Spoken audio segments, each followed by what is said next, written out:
Hello friends, जय Jagannath. Welcome back to my channel. आज आम बनाइक जाऊे रज स्पेशल मैंगोर पोड़पिठा माने आंबर पोड़पिठा। आंबर पोड़पिठा आम ए आंब खंड गुड़ी को काटिकी भल भाव ग्राइंड करनवा, गोटे पेस्ट बनईदबा। एबे गोटे कड़ाई रे गोटे चम्मच घी नहीं जावा, देसी घी नहीं जावा।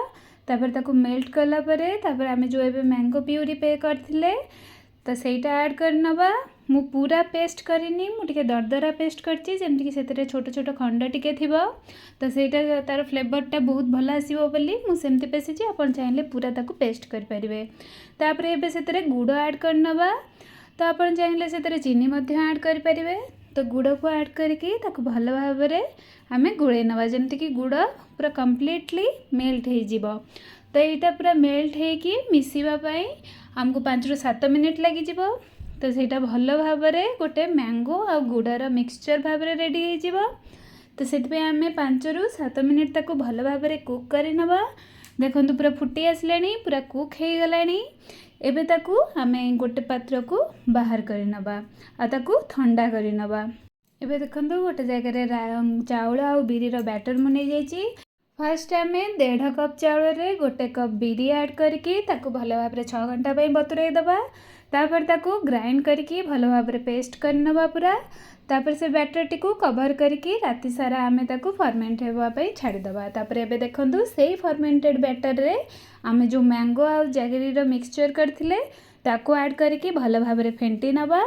तो फेंटी सारला परे देखंतु ताका कलरटा बहुत ही बढ़िया आसूची, पूरा मैंगो फ्लेवर जमी कलर आसीबो येलोइश कलर। तो से बड़ी भाव में टिके टिके येलोइश कलर आसची। तो आम ताकू भल भाव में गोले नबा जमती कि गोटे जगार रही से मिक्सचरटा। तो जमती पूरा बैटर रे मिसी जीवो तो से भली भाव में ताकू भल भाव में गोले नबा। एबे हमर गोले सारा परे सेतरे गोलमरीच गुंड, अदा छेचा, गुजराती गुंड आ नड़िया कोरा देकी ताकू भल भाव में गोले नबा। नड़िया कोरा देले तार फ्लेवरटा बहुत ही भल आसीबो।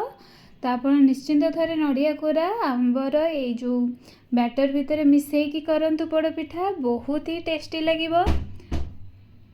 ताकू आम एबे भल भाव में गोले नबा, धीरे धीरे गोलेबा, जमा बहुत प्रेशर लगे कि फेंटिबा किछि भी दरकार नहीं।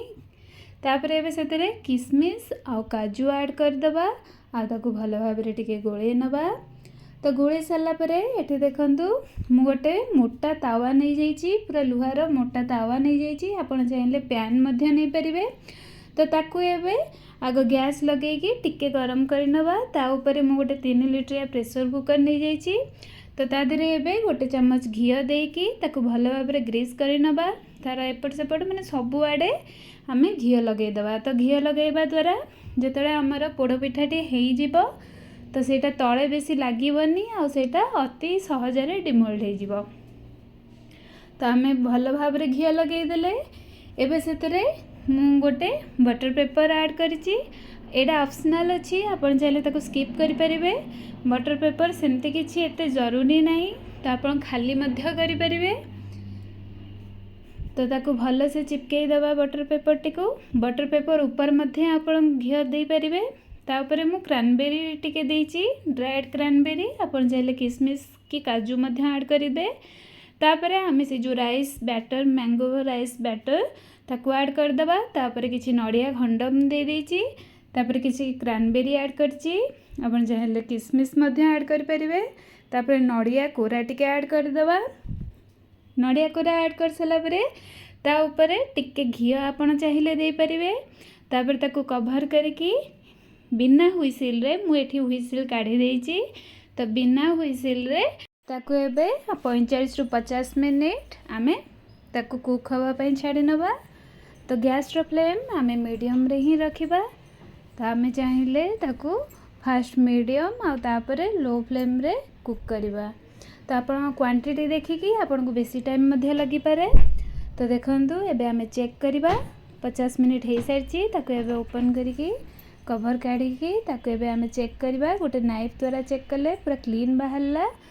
तो एबे हमर हो जाइछि। तो ताको एबे ठंडा हवा को छाड़ी नबा।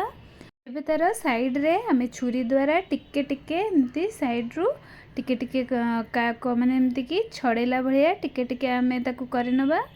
तापर ताको छाड़ी नवा टिके ठंडा हो गला परे आमे ताको डिमोल्ड करवा कारण एबे जदि करदबा तो सेटा भांगी जाई पारे आ सेटा बाहरिबनी अति सहज रे।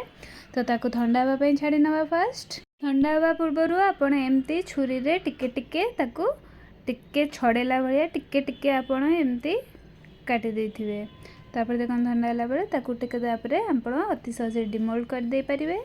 देखो केते सहज रे हमर पोड़ पिठाटी हो गला आको आम अति सहज डिमोल्ड करदेले। देखो साइड गुड़ाक सुंदर भाव में पोड़पोड़ हो जाइए बहुत ही सुंदर कलर आईटा बहुत ही स्पंजी आउ टेस्टी होती।